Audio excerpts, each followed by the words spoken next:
ایسا تو نہیں ہوتا کہ واشنگ مشین خرید رہے ہیں اور پھر اس کے استعمال کرنے کا طریقہ جو ہے آپ جا کر کے موٹر سائیکل کی کمپنی سے پوچھتے ہو, بائک والی کمپنی سے پوچھتے ہو میری واشنگ مشین چلانے کے گائیڈز آپ دو, رولز آپ دو. اس کی فیلڈ الگ ہے, اس کی فیلڈ الگ ہے, اس کا کام الگ ہے, اس کا کام الگ ہے. وہ اچھے سے آپ کو سمجھا کر کے بھیجے گا. جس نے واشنگ مشین بنائی ہے اسی سے جا کر کے آپ پوچھ لیں کہ اس کو چلانا کیسا ہے, اس کے اندر کیا کیا چیزیں ضروریات ہیں, کیا کیا لگتی ہیں, آپ اسی سے پوچھ لیں. یہ تو دنیا کی ایک معمولی سی مثال میں آپ کے سامنے رکھ رہا ہوں, بلا تشبیہ و بلا تمثیل. انسان اس کائنات کا ایک ایسا مظہر ہے اللہ تعالیٰ کا جس کو سمجھتے سمجھتے لوگوں کو صدیاں بیت گئیں, پھر بھی آج تک انسان کو پورا کوئی سمجھ نہیں سکا. انسان پر ریسرچ کرنے والے کو ڈاکٹر کہا جاتا ہے. آج جو ڈاکٹر ہیں وہ بھی تو محدود ہیں. پہلے جو ہے پورے ڈاکٹر ہوا کرتے تھے, فزیشین جو ہوا کرتے. ابھی تو صرف ایک پارٹ کا ڈاکٹر بنتا ہے, صرف دماغ کا ڈاکٹر الگ ہے, صرف ہارٹ کا ڈاکٹر الگ ہے, صرف رگوں کا ڈاکٹر الگ ہے, نیورو سرجن ہے, صرف کڈنی کا ڈاکٹر الگ ہے, صرف ہڈیوں کے الگ ہیں. مطلب یہ ہے کہ انسان کے ایک ایک پارٹ پر محنت کر کر کے وہ ڈاکٹر بنے, لیکن پھر بھی کمپلیٹ نہیں ہے. اس کا مطلب یہ ہے کہ انسان کی ضروریات کو ایک آدمی سمجھ نہیں سکتا. اس کے لیے کیا کیا چیزیں ضرورت ہے اور کیا کیا نقصان دہ ہے, کئی لوگوں کے دماغ کو ملا کر کے سمجھنا پڑتا ہے انسان کی ایک طبیعت کو. اسی لیے میرے عزیزو, انسان کی طبیعت کو سمجھنے کے لیے انسان سے نہیں پوچھا جائے گا بلکہ خالق انسان سے پوچھا جائے گا. رب ذوالجلال بہتر جانتا ہے اس کی ضروریات کیا ہیں, یہ کس طرح سے چل سکتا ہے. اسی لیے میں نے کہا ہے کہ قرآن پاک ایک کمپلیٹ کتاب ہے اور دین اسلام ایک کمپلیٹ دین ہے, اس لیے کہ یہ اس کا ہے جس نے خود انسان کو پیدا کیا, انسان کو پیدا کیا ہے. اور اللہ رب العزت پوری کائنات کی تخلیق اور پورے انسانوں کی تخلیق وہ فرمایا ہے تو بہتر جانتا ہے اس کو کون سی چیز اچھی ہے. اب میں آپ کے سامنے رکھتا ہوں قرآن کیا کہتا ہے. قرآن سب سے پہلی چیز تو یہ کہتا ہے کہ تم میرے رسول کے پیچھے چلو. یہ ایک راستہ بتا دیا گیا کہ اگر تمہیں ڈائریکٹ کوئی چیز نہیں سمجھ میں آ رہی ہے تو رسول کو کیوں بھیجا گیا ہے کہ ان کا اٹھنا بیٹھنا چلنا پھرنا, ان کے بات کرنا, ان کے تمام اخلاق و کردار کو دیکھو اور اس راستے پر چل پڑو. یہ آسان ہے, یہ آسان ہے, ان کے پیچھے چلو. اور ان سے منہ پھیرو گے تو بڑے نقصان اٹھاؤ گے, بڑے نقصان اٹھاؤ گے. قرآن پاک میں رب تعالیٰ فرماتا ہے فَلْيَحْذَرِ الَّذِينَ يُخَالِفُونَ عَنْ أَمْرِهِ أَن تُصِيبَهُمْ فِتْنَةٌ أَوْ يُصِيبَهُمْ عَذَابٌ أَلِيمٌ. اللہ فرماتا ہے لوگوں کو چاہیے, ایمان والوں کو چاہیے کہ میرے رسول کے حکم کی مخالفت کرنے سے بچیں, ورنہ کیا ہوگا. رب فرماتا ہے ان قریب وہ فتنوں میں مبتلا کر دیے جائیں گے یا دردناک عذاب میں گرفتار ہوں گے. حضور کی حکم کی مخالفت کرنے والا دو چیزوں میں مبتلا ہو جاتا ہے, یا تو فتنے میں مبتلا ہو جائے گا یا بڑے عذاب کا شکار ہو جائے گا. ایک بات میں آپ کو بتاتا ہوں تاریخ کی سچائی. احد کے میدان میں جنگ احد جو ہو رہی ہے یہ 3 ہجری میں کفار و مشرکین کی طرف سے لڑی جانے والی ایک بڑی جنگ تھی. جنگ بدر کے بعد, جنگ بدر میں 70 کافر مارے گئے تھے, 70 قیدی ہوئے تھے. اس کا بدلہ لینے کے لیے وہ آ گئے تھے مدینے پر چڑھائی کر کے. اور جب وہ مدینے پہنچے تھے, احد مدینے سے 5 کلومیٹر کا فاصلہ ہے, احد کے میدان کی طرف رسول کریم صلی اللہ علیہ وسلم جب چلے تو 700 صحابہ آپ کے ساتھ تھے. اب یہ بڑی آزمائش کا اور امتحان کا وقت تھا. نبی پاک صلی اللہ علیہ وسلم نے سب کی صف بندی کی. ذہن کو حاضر رکھیں, میں کیا چیز عرض کرنا چاہتا ہوں. سامنے 2000 کے قریب کافر ہیں اور یہاں 700 مسلمان ہیں. ان میں سے 50 اچھا تیر چلانے والے جو صحابہ تھے ان کو حضور پاک صلی اللہ علیہ وسلم نے ایک اونچے ٹیلے پر کھڑا کیا جس کو جبل رمات کہتے ہیں. آج بھی وہ ٹیلا موجود ہے, چھوٹی سی ایک پہاڑی. اور اس پر کھڑا کرنے کا مقصد یہ تھا کہ وہ لوکیشن ایسا تھا, سامنے سے کوئی بھی آتا تو یہ اوپر کھڑے ہوئے آدمی تیر چلاتے وہ آگے بڑھ نہیں سکتا تھا. ظاہر سی بات ہے اوپر سے اگر کوئی تیر چلائے تو سامنے بڑھنا مشکل ہو جاتا. نیچے سے اوپر تیر جلدی جاتے نہیں، اوپر سے جلدی آ جاتے ہیں. تو یہ جنگی مہارت کا ایک مظہر تھا. حضور پاک صلی اللہ علیہ وسلم نے 50 تیر انداز صحابہ کو وہاں کھڑا کیا، لیکن ساتھ میں یہ فرمایا تھا جب تک میں نہ کہوں نیچے نہیں آنا. یہ جملہ یاد رکھیں. حضور نے فرمایا جب تک میں نہ کہوں نیچے نہیں اترنا. اب جنگ نیچے چل رہی ہے، دشمن سامنے ہے، مومنین ادھر ہیں، اور لڑائی اس قدر سخت ہوئی کہ مومنین نے ان کو بھاگنے پر مجبور کر دیا. کفار و مشرکین کو غالب آ گئے، اور وہ اپنا ساز و سامان سب چھوڑ کر کے بدکے ہوئے جانوروں کی طرح بھاگتے رہے. کون؟ کفار و مشرکین میدان چھوڑ کر بھاگ رہے تھے. اب جیسے ہی انہوں نے میدان خالی کیا تو جو مومنین یہاں پر موجود تھے انہوں نے اعلان کر دیا ہم فتح یاب ہو گئے، فتح ہو گئی. اب مال غنیمت جمع کیا جا رہا تھا. سب جب بھاگ گئے دشمن تو جنگ ختم ہو گئی. اوپر جو صحابہ کھڑے تھے تیر انداز، انہوں نے کہا کہ اب چلو اترتے، جنگ ختم ہو گئی. بعض نے کہا نہیں، حضور نے فرمایا جب تک میں نہ کہوں نیچے نہ آنا. وہ صحابہ اکرام میں 2 جماعتیں ہو گئی. بعض صحابہ نے کہا نہیں، حضور کے فرمانے کا مقصد یہ تھا کہ جب تک جنگ نہ ہو جائے تب تک نیچے نہیں آنا. جنگ ختم ہو گئی، جب سارے لوگ مال غنیمت جمع کر رہے ہیں ہم بھی نیچے اترتے ہیں. اس بات پر جب صحابہ اکرام میں بحث ہوئی تو 40 صحابہ نیچے اتر آئے. تقریباً 40 لوگ نیچے اتر آئے. 10 لوگ وہ کہے کہ نہیں ہم یہیں کھڑے رہیں گے، وہ کھڑے رہ گئے. لیکن ہوا یہ کہ بھاگے ہوئے کفار و مشرکین میں خالد بن ولید بھی تھے. اس وقت وہ ایمان لائے ہوئے نہیں تھے. انہوں نے 200 گھڑ سواروں کو ساتھ کیا. انہوں نے دیکھا کہ وہ لوکیشن خالی ہو چکا ہے جو ان کے لیے ڈینجر تھا. وہاں سے اتر گئے لوگ تو گھوڑے دوڑاتے ہوئے بہت دور سے راؤنڈ مار کر کے پیچھے کی طرف سے آ کر کے 10 صحابہ جو کھڑے تھے ان کو شہید کر دیا. پہلے سب سے پہلے ان 10 کو ختم کیا، اور اس کے بعد پھر جو نیچے صحابہ تھے مال غنیمت جمع کر رہے تھے اچانک حملہ کیا پیچھے سے. کفار و مشرکین پلٹ کر کے آئے، اچانک حملہ کیا، یہ سنبھل ہی نہیں پائے. اور جو بھاگے ہوئے تھے وہ بھی پلٹ کر کے آ گئے. ادھر پیچھے سے بھی آگے سے بھی اس طرح سے پس گئے کہ اسی جنگ کے اندر 70 صحابہ کی شہادت ہوئی، جس میں بڑے بڑے صحابہ تھے، بڑے بڑے صحابہ. اور بہت عظیم تاریخ ہے یہ جنگ احد کی. اس کو بیان کرو تو رونگٹے کانپ جاتے ہیں. یہی وہ جنگ ہے جس میں حضرت امیر حمزہ کا سینہ چاک کر کے کلیجہ نکال کر چبایا گیا تھا. یہی وہ جنگ احد ہے جس میں حضرت عبداللہ بن جحش رضی اللہ تعالیٰ عنہ ایک صحابی ہیں جن کے پورے جسم کے 80 ٹکڑے کیے گئے تھے، اور کفار و مشرکین نے رسی میں ان کے ٹکڑے باندھ کر ہار بنا کر گلے میں پہنا. حضرت انس بن نزیر ایک صحابی ہیں جن کو پورا ایسا رگڑ دیا گیا تھا، مسلح کر دیا گیا تھا، سوائے ایک انگلی کے ان کے جسم میں کوئی چیز باقی نہیں تھی.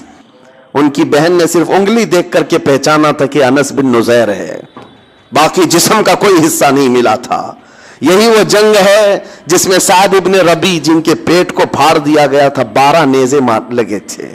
یہی وہ جنگ ہے جس میں حضرت حنظلہ جن کی شادی آج ہی ہوئی تھی، 1 رات پہلے شادی ہوئی تھی، اور دولہا اسی جنگ میں شہید ہوا تھا. یہ وہ جنگ ہے جس میں بڑے بڑے صحابہ شہید ہوئے، بڑے بڑے صحابہ شہید ہوئے. لیکن سب سے بڑی بات تو یہ ہے کہ یہاں تک کفار و مشرکین کے ہاتھ پہنچ گئے کہ نبی پاک صلی اللہ علیہ وسلم کے قریب آ گئے.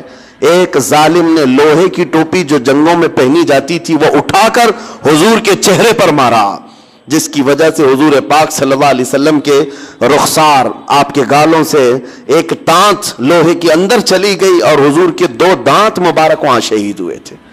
اور وہ تانت ایسے اندر چلی گئی تھی کہ نکالنا مشکل تھا، لوہے کی، جس کو حضرت ابو عبیدہ بن جراح رضی اللہ تعالیٰ عنہ نے اپنے دانتوں سے پکڑ کر کے کھینچا تھا حضور کے اس رخسار پر چبھی ہوئی تانت کو، اور جس کی وجہ سے حضور کے 2 دانت مبارک اس میں شہید ہوئے. یہ وہ جنگ ہے جس میں بڑا نقصان ہوا. 70 صحابہ، وہ بھی بڑے بڑے صحابہ شہید ہو گئے. کہنا کیا چاہ رہا ہوں میں کس لیے یہ جنگ احد کا ذکر کر رہا ہوں؟ پتہ ہے آپ کو بتاتا ہوں.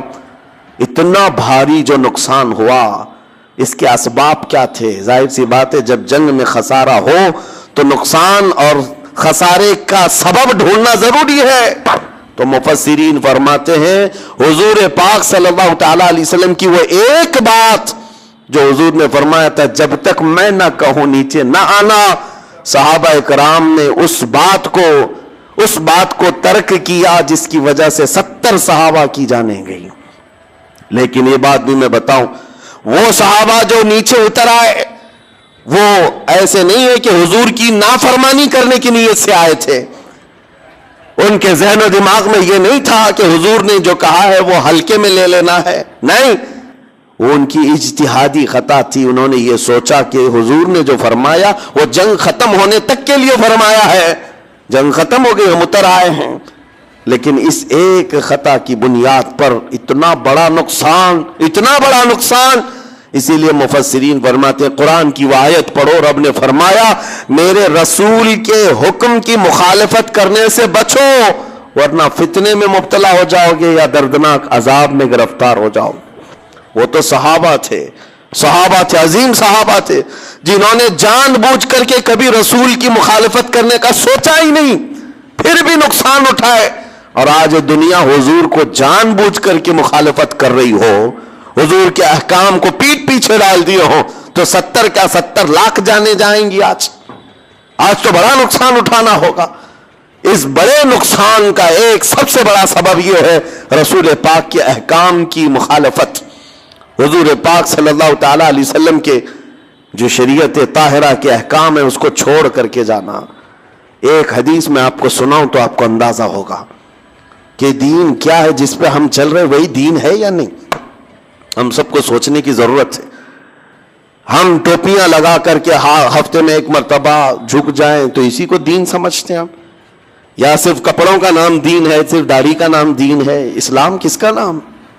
میرے آقا صلی اللہ علیہ وسلم فرماتے ہیں لا یؤمن احدکم حتی یکون ہواہ تبعا لما جئت بہ. تم میں سے اس وقت تک کوئی مومن نہیں بن سکتا جب تک کہ اپنی خواہشات کو میری مرضی کے مطابق نہ کر دے. تمہاری اپنی خواہشات حضور کی مرضی کے مطابق جب تک نہیں کرو گے تب تک پورے مومن نہیں بن سکتے. اسی لیے تمہیں پوچھنا ہوگا کہ مجھے جینا کس طرح سے ہے. حضور نے جو فرمایا مجھے اسی طرح سے جینا ہے. نبی پاک صلی اللہ علیہ وسلم کی جو مرضی ہے اس کے حساب سے چلنے کا نام دین ہے. اقبال نے کہا تھا بمصطفیٰ برساں خیش کہ دی ہما اوست. اپنے آپ کو رسول اللہ کے قدموں تک پہنچا دے، یہی دین ہے. اپنی خواہشات کو ختم کرنا ہوگا. اور جس کی بنیاد پر آج ہم بہت بڑا نقصان اٹھا رہے ہیں، بہت بڑا نقصان. نبی اور رحمت صلی اللہ تعالی علیہ وسلم کے احکام، ان کے اقوال کو ہلکے میں لیتے ہیں. آج آپ کو پتا ہے اس رسول کو اللہ تعالیٰ نے ہمارے درمیان مبعوث فرمایا جو پورے کائنات کے لیے رحمت ہے، اور وہ ایسا عظیم رسول جس کی امت میں پیدا ہونے کے لیے پچھلے نبی دعا کرتے تھے اس قدر تمہیں قسمت سے اور بہت بڑے نصیب سے نوازا گیا، لیکن ہم نے اس کو ہلکے میں لینا شروع کیا. ہم اپنی مرضی سے دین کے اس پر عمل کرتے ہیں. آج حالات یہی ہیں، ہم کو جیسا من کرے ویسے ہم جینے کی قائل ہیں، ویسا نہیں جیتے جیسے رسول کی خواہش. آپ کو پتہ ہے صدیق اکبر رضی اللہ تعالیٰ عنہ کا ایمان کیا تھا؟ گھر میں موجود ہیں، نماز پڑھ رہے تھے، اچانک رسول کریم صلی اللہ علیہ وسلم تشریف لائے. دروازے سے اندر حضور آئے اور حضرت ابو بکر صدیق کی نماز ہو چکی تھی. حضور جیسی آئے کھڑے ہو گئے. جس کے گھر نبی پاک صلی اللہ علیہ وسلم آئے اور وہ بھی صدیق اکبر کے گھر، تو خوشیوں سے آپ حضور کے آگے پیچھے ہو رہے تھے. نبی پاک صلی اللہ علیہ وسلم سیدھے حجرے میں اندر گئے. وہاں ایک بکسا رکھا ہوا تھا، چھوٹا سا ایک باکس رکھا ہوا تھا. اس کو کھولا تو اس میں کچھ مال تھا، کچھ رقم تھی. نبی پاک صلی اللہ علیہ وسلم نے وہ اٹھایا اور کہا ابو بکر یہ میں فلاں کام کے استعمال کے لیے لے جا رہا ہوں، یہ نہیں کہ اجازت ہے، لے جا رہا ہوں. صدیق اکبر کی آنکھوں میں آنسو آئے. کہا یا رسول اللہ رب کا شکر ہے، ابھی میں نے یہی دعا کیا تھا کہ مولا مجھے اتنی قسمت سے نواز دے کہ تیرا رسول میرا مال اپنا سمجھنے لگ جائے. میرا اپنا کچھ نہیں ہے. صدیق اکبر کہتے ہیں میری دعا قبول ہو گئی, آپ تشریف لائے.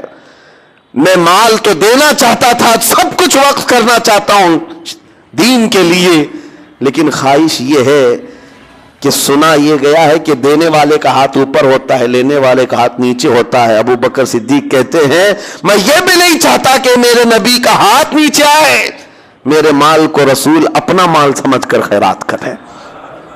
ان کی اپنی خواہشات نہیں تھیں, انہوں نے دین کو, اپنے مال کو یہ نہیں بنایا تھا کہ میں جیسا چاہوں گا ویسا دین چلے گا, نہیں, میرے مصطفیٰ جیسا چاہے ویسا دین چلے.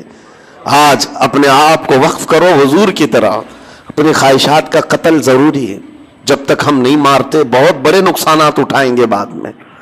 آج جو پوری دنیا میں ہم نقصانات دیکھ رہے ہیں, ہزاروں کا قتل, ہزاروں کو مارنا, اس سب کا ایک کارن ہے, ایک سبب جو کھلا ہوا ہے کہ قوم مسلم اپنے نبی کے طریقے پر چلنا نہیں چاہتی, تو پھر کس رحمت کے انتظار میں.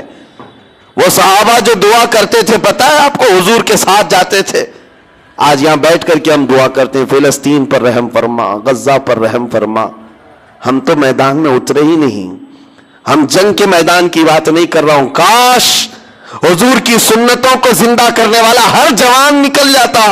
میری اپنی خواہشیں نہیں, میں نبی کی شریعت پر چلوں, نبی کی خواہش پر چلوں, پھر دعا کرتا کہ مولا میں تو آگے آ گیا, اب رحمت بھیجنا تیرا کام.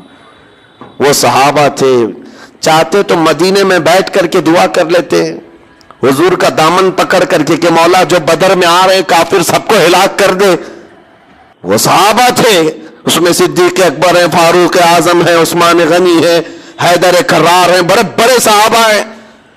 حضور پاک صلی اللہ علیہ وسلم مدینہ طیبہ میں موجود ہیں. یہ سب صحابہ دعا کر دیتے. وہاں تک چل کے کیوں گئے؟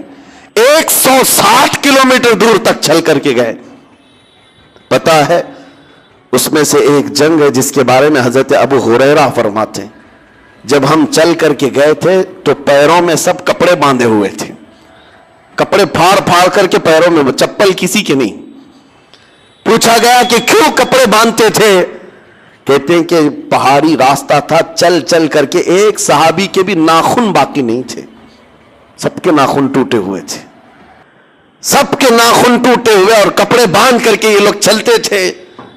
160 کلومیٹر دور, گرمیاں نہیں دیکھی, ٹھنڈیاں نہیں دیکھی, حضور کے پیچھے چل پڑے. اور جب بدر کے میدان میں آئے تو حضور پاک صلی اللہ تعالی علیہ وسلم نے پوچھا بھی تھا, جس کو جانا ہے وہ جا سکتا ہے, واپس جو مدینہ جانا چاہے وہ جا سکتا ہے. اس میں انصار صحابہ جو مدینے سے چل کر کے آئے تھے. اچھا ایک بات یہ بھی بتا دوں, جنگ بدر کیوں ہوئی؟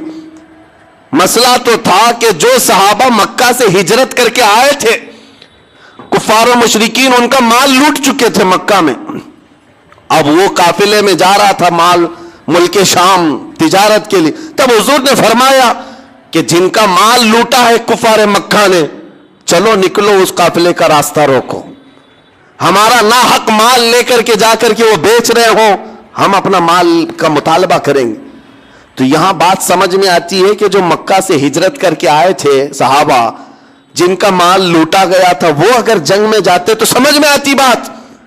لیکن یہ انصار صحابہ جو مدینے میں پیدا ہوئے, مدینے میں ان کا گھر ہے, وہ کیوں حضور کے ساتھ جا رہے ہیں؟ ان کا کیا تھا؟ نہیں, بس فرمان رسول ہے تو پھر دیکھنا نہیں. ان کے اپنے کیا ذاتی مقاصد تھے؟ نکل کر کے آئے, اور جب وہاں بدر کے میدان میں پہنچتے ہیں حضور نے فرمایا جو جانا چاہے جا سکتا ہے واپس. بڑی تکلیفوں کا سفر کیا تم نے. وہ صحابہ کیا کہتے ہیں؟ حضرت مقداد بن اسود ایک صحابی کھڑے ہوتے ہیں, کہتے ہیں یا رسول اللہ, ہم بنی اسرائیل نہیں ہیں, موسیٰ علیہ السلام کی قوم نہیں ہے جنہوں نے کہا تھا اے موسیٰ آپ اور آپ کا خدا جا کر قوم جبارین سے مقابلہ کرو, ہم بیٹھ کر دیکھیں گے. اے رسول پاک, ہم بنی اسرائیل نہیں, امت محمدیہ ہے. میرے آقا آپ تو مدینے سے بدر تک ہمیں لے آئے, مدینے سے یمن تک بھی لے جاتے تو ہم میں سے کوئی پیچھے مڑ کر نہیں دیکھتا.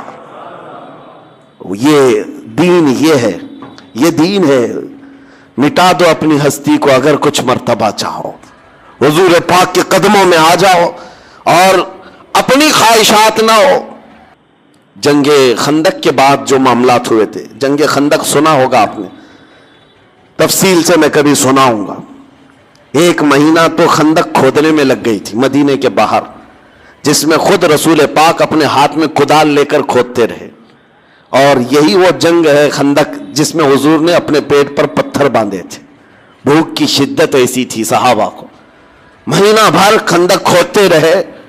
وہ خندق کیوں کھودی گئی تھی کہ جب دشمن آئیں گے تو وہ تیز دوڑنے والا گھوڑا بھی یہ خندق عبور کر کے مدینے کی طرف نہ آئے، جنگ ادھر کی ادھر ہی رہے، اس لیے خندق کھودی گئی تھی. خندق کھودی، پھر آئے دشمن پورے پڑاؤ کیے 12,000 کی تعداد میں. اور جنگ ایسی نہیں ہے کہ 1 دن 2 دن، بلکہ وہ جنگ بھی مہینے بھر تک تھی. وہ لوگ پڑاؤ ڈال کر رکھے تھے. اور ادھر صحابہ مدینے سے باہر ہیں، ان کے بچے ہیں، بیویاں ہیں، گھروں میں ہیں. ان کو سامان کون دیتا، ان کے گھر کون چلاتا؟ اور پلس یہ ہے کہ کھانے پینے کی کوئی چیز نہیں. ان کے پاس جنگ خندق کے موقع پر ایسا تھا، 1 کھجور 10 صحابہ کھایا کرتے، 1 کھجور. اور دن بھر اسی طرح رسول پاک صلی اللہ علیہ وسلم کے ساتھ کھڑے تھے، یہاں تک کہ دشمنوں کی فوج میں گوشت بھونا جا رہا ہے، روٹیاں پکائی جا رہی ہیں، سالن کی خوشبوئیں آ رہی ہیں. لیکن مجال ہے، ایک روایت مجھے بتا دو کہ رسول پاک کے صحابہ نے کبھی ان کے کھانے کو دیکھ کر کے یہ سوچا ہو ادھر کی پارٹی میں جائیں گے کچھ کھانا مل جائے گا، روٹی بوٹی مل جائے گی. بلکہ یہاں تک کہ نبی پاک صلی اللہ علیہ وسلم نے فرمایا کہ بھوک نے تمہیں پریشان کر دیا ہوگا اور ادھر سے کھانے پینے کی خوشبوئیں آتی ہیں. صحابہ نے کہا یا رسول اللہ، جب کبھی اس طرح بھوک پریشان کرتی ہم آپ کے چہرے کو دیکھ لیتے ہیں. وہ اپنی تمام تکالیف کو بھول جاتے تھے، صرف نبی ہمارے ساتھ ہے، رسول پاک ہمارے ساتھ ہے. اس جنگ کے بارے میں عرض کرتا ہوں میرے عزیزو، بڑا امتحان تھا یہ، بڑا امتحان. میں کیوں کہہ رہا ہوں یہ باتیں؟ اس لیے کہ مدد اللہ کی ان کے ساتھ اس لیے آتی تھی کہ وہ حضور کے ساتھ چلتے تھے، حضور کے ساتھ آگے بڑھتے تھے، تب اللہ کی مدد آتی. تم یہاں بیٹھ کر کے دعائیں کرتے ہو، سنت پر عمل کرنا نہیں ہے، دین پر عمل کرنا نہیں ہے، نہ حضور پاک کی شریعت کا خیال کرنا ہے، گھر میں بیٹھ کر کے گڑ گڑانے سے کیا ہوگا؟ وہ صحابہ کیا کیفیت تھی. خندق کی جنگ ختم ہو گئی، مہینے بھر 2 مہینے بھر کے بعد صحابہ مدینے کی طرف لوٹ رہے ہیں، زخمی حالت میں ہیں، سب زخمی تھے. کسی کے تیر لگا، حضرت سعد بن معاذ، حضرت سعد رضی اللہ تعالیٰ ایک صحابی ہے انصار میں سے، ان کے رگ کٹ گئی تھی تو خون رکتا ہی نہیں تھا، یہاں تک کہ حضور صلی اللہ علیہ وسلم نے ان کے ہاتھ کو پکڑا تو حضور کا پورا جسم خون سے بھر گیا. حضرت سعد اس طرح کے زخمی صحابہ تھے. جب چل کر مدینے کی طرف آ رہے تھے، بیچ راستے میں، مدینے نہیں پہنچے، جبرائیل امین علیہ السلام آئے. عرض کیا یا رسول اللہ، رب تبارک و تعالیٰ کی منشا یہ ہے یہیں سے آپ قبیلہ بنو نذیر کے مقابلے میں جنگ کے لیے نکل جائیں. اتنے بڑے جنگ کے بعد آ رہے صحابہ، مدینہ قریب ہے، اور بیچ میں جبرائیل امین آئے، رسول رحمت صلی اللہ علیہ وسلم. وہ یقیناً رفیق ہیں، شفیق ہیں، جن کے بارے میں قرآن کہتا عزیز علیہ ما عنتم حریص علیکم بالمؤمنین رؤوف الرحیم. تمہارا تکلیف میں پڑنا اس رسول کو دیکھا نہیں جاتا، وہ نہایت ہی رحم دل ہے. صحابہ کی طرف دیکھتے ہیں، کہتے ہیں اتنے تھکے ہوئے ہیں، ان سے ایک بار پوچھ تو لوں. ظاہر سی بات ہے مہینوں کے بعد کوئی آتا ہے، ہم بھی سفر سے آتے ہیں، آپ ڈائریکٹ بلائیں تو ہم کہیں گے ارے نہا دھو کے تو آؤں، بچوں سے بات تو کر کے آؤں، کپڑے بدل کے تو آؤں. صحابہ کرام یہ کہتے کہ زخموں کی مرہم پٹی کر کے آئیں، بیویوں سے مل کر کے آئیں، بچوں کو کوئی بات کر کے آئیں. حضور صلی اللہ علیہ وسلم نے صحابہ کو بیچ راستے میں رکایا اور پوچھا اے میرے عزیز صحابہ، جبرائیل امین آئے تھے، کہا کہ یہیں سے بنو نذیر کے مقابل میں جانا ہے، تمہارا مشورہ کیا ہے؟ صحابہ کہتے ہیں یا رسول اللہ دیر کس بات کی، چلے ابھی چلتے ہیں. دیر کس بات کی، ابھی چلتے ہیں. وہ کیسے عظیم انسان تھے جو نبی پاک صلی اللہ تعالی علیہ وسلم کے ساتھ قدم بقدم تھے، جس کی وجہ سے قرآن کہتا ہے رضی اللہ عنہم ورضوا عنہ، اللہ ان سے راضی ہوا اور وہ اللہ سے راضی. یوں ہی مدد نہیں آئی تھی، وہ حضور کی شریعت طاہرہ، حضور پاک کے مزاج پر پورا اترنے کی کوشش کرتے.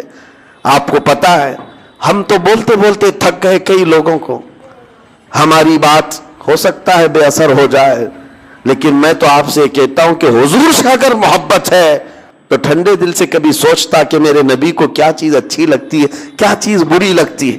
بری لگتی ہے تو میں اپنے محبوب کو ناراض تو نہ کروں، میں اپنے نبی پاک کو ناراض تو نہ کروں. مدینہ طیبہ میں ایک شام ایسی ہے، حضرت انس صحابی 10 سال کی عمر کے تھے، شراب حرام نہیں تھی اور شراب کے مٹکے بھر بھر کر کے پیے جاتے تھے. وہ کہتے ہیں میں ایک دکان میں کام کرتا تھا جہاں لوگوں کو شراب پلائی جاتی تھی برتن میں. شام کا وقت تھا، مدینے کے گلیوں میں اچانک آواز آئی، ایک ندا دینے والے نے ندا دی، یا ایھا المسلمون قال رسول اللہ صلی اللہ علیہ وسلم حرمت الخمر. اے مسلمانوں، اللہ کے رسول صلی اللہ علیہ وسلم نے آج فرمایا ہے شراب حرام ہو گئی. اعلان ہو رہا تھا مدینے کی گلیوں سے. حضرت انس کہتے میرے ہاتھ میں شراب کا مٹکا تھا، نیچے گر گئے اور جتنے لوگ بیٹھے ہوئے تھے کوئی منہ تک لگایا تھا تو وہیں سے اس نے پٹک دیا، ایک قطرہ بھی ہونٹ کو لگنے نہیں دیا. کسی نے آدھا پیا تو وہاں چھوڑ دیا.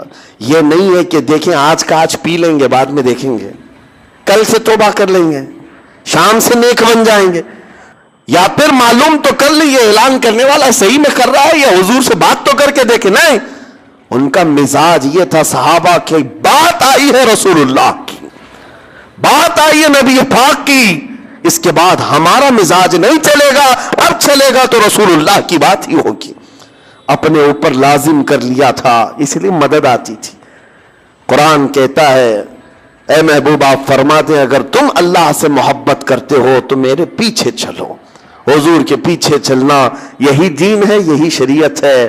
عزیزان گرامی وقار، دعائیں بھی باریاب ہوں گی، دعائیں بھی قبول ہوں گی، بس میدان میں اتر کر کے تو دیکھو. بعض لوگوں کو یہ لگتا ہے میدان میں اترنے کی بات کرتے ہیں تو پروٹیسٹ کے لیے، جنگ کے لیے. نہیں میرے عزیزو، بہت ہو گئے پروٹیسٹ، بہت ہو گئے. میں جس میدان میں اترنے کی بات کر رہا ہوں وہ عمل کا میدان ہے. اپنی خواہشات کو پیچھے رکھو اور عہد کرو کہ مجھے چلنا ہے تو رسول اللہ کے مزاج کے مطابق چلنا ہے. حضور جس چیز کو پسند کرے میں وہاں چلوں، پھر اللہ کریم کی وہ مدد بھی آئے گی، رحمت بھی آئے گی. ہم بیٹھ کر کے یوں ہی تسبیح گھماتے رہیں، بدلنا نہیں چاہتے اپنے آپ کو، چھوڑنا نہیں چاہتے. جن کی لت ہمیں لگی ہوئی ہے، جن برائیوں کی عادت ہمیں پڑی ہوئی ہے، اس کو نکالنا بھی نہیں چاہتے اور بار بار مدد کی دہائی بھی دیتے ہیں. اسی لیے میرے عزیزو، قرآن کہتا ہے ان اللہ لا یغیر ما بقوم حتی یغیروا ما بانفسہم. بے شک اللہ تعالیٰ اس وقت تک کسی کی حالت نہیں بدلتا جب تک وہ بندہ خود اپنی حالت بدلنے کی فکر نہیں کرتا. وہ قوم اپنی حالت بدلنے کی فکر نہیں کرتی، اس وقت تک اللہ اس قوم کی حالت نہیں بدلتا. اور بدلنا چاہے رب تعالیٰ تو کتنی جلدی بدلتا ہے. یہ بھی حدیث قدسی میں میرا رب فرماتا ہے اگر تم ایک قدم آگے بڑھو گے میری رحمت 10 قدم آگے بڑھ کر لے لے گی. ہاں یہ بھی حدیث قدسی ہے، تم ایک بالشت آگے بڑھو گے تو رب تبارک و تعالیٰ کی رحمت ایک قدم آگے بڑھ جائے گی. وہ ہمہ وقت تمہیں قبول کرنے کو تیار ہے، لیکن شرط یہ ہے کہ آؤ تو صحیح. جس کو شاعر نے کہا تھا ہم تو مائل بکرم ہے کوئی مانگنے والا ہی نہیں. اللہ کریم وہ رحمت فرمانے والا ہے، لیکن آئے تو صحیح کوئی. اللہ تبارک و تعالی ہمیں حضور کی شریعت اور ان کے مزاج کے مطابق جینے کی توفیق عطا فرمائے. خلاصہ کلام یہ ہے میرے عزیزوں، وہ صحابہ جو فائز المرام تھے، بلند مقامات پا لیے، رب کی رضا پا لیے، تو صرف وجہ یہ تھی کہ وہ اپنے نفس سے نہیں چلتے تھے، حضور کی خواہش کے مطابق چلتے تھے. آپ کو پتا ہے ایک مدینے کی خاتون ہے، بڑی حسین و جمیل خوبصورت لڑکی، ماں باپ کی اکلوتی بیٹی. ایک بار حضور پاک صلی اللہ علیہ وسلم کے پاس ایک غریب صحابی آئے، کہا مجھے نکاح کرنا ہے. حضور نے سیدھے اس خوبصورت لڑکی کے گھر بھیج دیا، ان کو جاؤ پیغام لے کر کے چلے جاؤ. اور یہ غریب ایسے تھے، شکل سے بھی ان کی کوئی خاصی توجہ نہیں تھی، شکل ایک کالا رنگ تھا. حضور پاک نے جب فرمایا کہ جاؤ فلاں گھر میں ایک نوجوان لڑکی ہے، نکاح کا پیغام.